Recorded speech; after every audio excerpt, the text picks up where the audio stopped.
आयशा की अध्यक्ष छात्रों के समर्थन में रांची पहुंची और इन पर स्याही फेंक दी गई। देखिए आप जरा तस्वीर।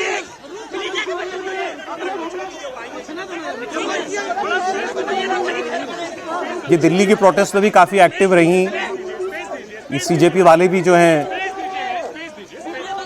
कम्युनिस्ट पार्टी के दफ्तर में जाकर उन्होंने स्पीच वगैरह दी है। ये वहाँ झारखंड भी पहुंची थी, इन पर स्याही फेंक दी गई। एक्चुअली झारखंड, ये जिसने क्या गलत किया झारखंड में, लेकिन लोग बड़ा बच के चल रहे हैं छात्र।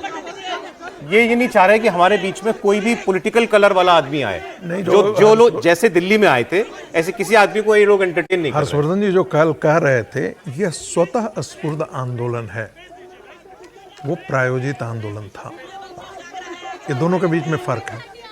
जो प्रायोजित आंदोलन होता है उसके पीछे ताकतें खड़ी होती हैं। ऐसा है क्या समीर? जो स्वतः स्फूर्त आंदोलन होता है वो स्वयं अपने आप ये गलत है, ये गलत है। जो ये खाली स्टूडेंट का आंदोलन नहीं है, भारतीय जनता पार्टी ने समर्थन दिया है। और बाबूलाल मरांडी कल इनसे मिलकर आए, रात को आधा घंटे की बातचीत करके आए और अखिल भारतीय विद्यार्थी परिषद का भी इसको समर्थन मिला है। तो सिर्फ ये कह देना कि सिर्फ छात्रों का, तो छात्र कोई भी हो सकता है ना, किसी भी यूनियन से जुड़ा हुआ, NSUI का हो, AFSA का हो, ABP का हो, छात्र है, कॉलेज में पढ़ रहा है, वो भी इस संकट से गुजरा होगा। अगर वो कल समर्थन दे रहा तो ये थोड़ी कह सकती कि भाई वो स्टूडेंट ABP का या NSUI का या वामपंथी दलों से जुड़ा हुआ है तो वो छात्र नहीं है। छात्र है, अब उसकी विचारधारा क्या जुड़ी है या लगे, लेकिन सारे विचारधारा के छात्रों की समस्या अगर एक होगी तो सारे छात्र एक अम्ब्रेला के नीचे आ सकते हैं एक समस्या को लेके। ये नौकरी न मिलना है, सभी छात्रों की समस्या है। पेपर लीक होना सभी छात्रों की समस्या है।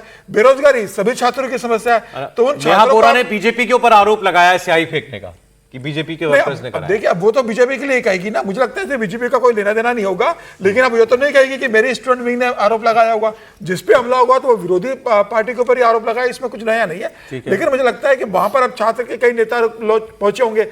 अब वहां स्थानीय लोगों को लग रहा होगा कि भाई ये दिल्ली से आकर इस पूरे मूवमेंट को हाईजैक करना चाहती है। एक बात कहनी पड़ेगी सर, लेफ्ट पार्टियां भले ही जो है सरकारों से गायब हो रही है, लेकिन इनकी जो स्टूडेंट विंग है ये हमेशा चर्चित रहती है। नहीं सर, नहीं है सर। मतलब मीडिया वाले अतिरेक करते हैं, हम लोग मतलब ओवर एस्टिमेशन करते हैं। बताइए ने कहा ये कौन सा ऐसा काम कर रही थी ये लड़की जिसकी वजह से आप जानते हो? तिलचट्टा प्रदर्शन में आई, वहां अनशन कर दिया, उसके बाद से सब उसको सर माथे बिठाए घूम रहे हैं। उसके पॉडकास्ट चल रहे हैं कि मेरे पिता मुझसे बात इसलिए नहीं करते क्योंकि मैं तो लेफ्टिस्ट हो गई, वो राइट विंग के थे, 10 साल मेरे पिता ने बात की, उसको गर्व से बता रही है और उसके बाद वो हंस रही है। तो ये तो बड़ा नहीं, वो भी बोल रही है कि मेरे पिता इंडियन आर्मी से जुड़े हुए। वही मैं कह रहा हूं, वो हाँ वो कह रहे हैं कि तुम्हारे लोग मारते हैं और ये वो। अब सवाल ये कि आप उन लोगों को ज्यादा हम लोग तवज्जो देते हैं जो आतंकवादियों के साथ खड़े हो जाए, जो उमर खालिद के साथ खड़े हो जाए। चर्चित हो गई। मैं कहता हूं क्यों चर्चित हुई, इस पे तो बात करिए ना। क्या लेफ्ट यूनियन सचमुच लेफ्ट के छात्र संगठन कोई आंदोलन देश में कर रहे हैं? नहीं कर रहे हैं सर, नहीं कर रहे हैं। अगर कर रहे होते तो ये स्थिति थोड़ी ना आती। चलिए आप सरकार को गाली दे लीजिए, जिसको भी कहना है कहिए, वो ठीक है। लेकिन क्या कोई जिसको हम बार बार करें लेफ्ट का बड़ा प्रभाव, कहां प्रभाव है भाई? स्टेटमेंट किसी विश्वविद्यालय में किसी जगह पर कहीं कोई इनका किसी तरह की का एक स्टेटमेंट सुना दीजिए। हाँ, ये गाजा पर जरूर आपको दिखते हैं कि स्याही फेंक दी, क्या करेंगे? 20 जुलाई को हमारे ऊपर टीयर गैस शेल फेंके गए थे, लाठियां फेंकी गई थी, पेलेट गन्स चलाए गए थे। अगर तब छात्र नहीं डरे तो आपकी ये मामूली सी स्याही से क्या करेंगे? नहीं, शुरू हो गई नेतागिरी, तो शुरू हो गई वहां पे। मेरा कहना है कि जिस आयशा के अध्यक्ष की बात कर रहे हैं, जंतर मंतर पर हम लोगों ने 2 वीडियो देखे थे।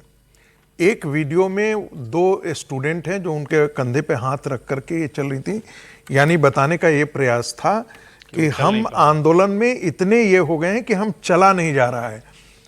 उसी शाम आपका एक वीडियो रिलीज हो गया जिसमें आम आदमी पार्टी के सौरभ दास, रांका वगैरह सभी का, उस वीडियो वो 5 स्टार लोगों ने कहा है, 5 स्टार का है या 7 स्टार का है, मुझे नहीं मालूम है, वो जो भी स्टार का हो, लेकिन अच्छा था, बड़ा भव्य था।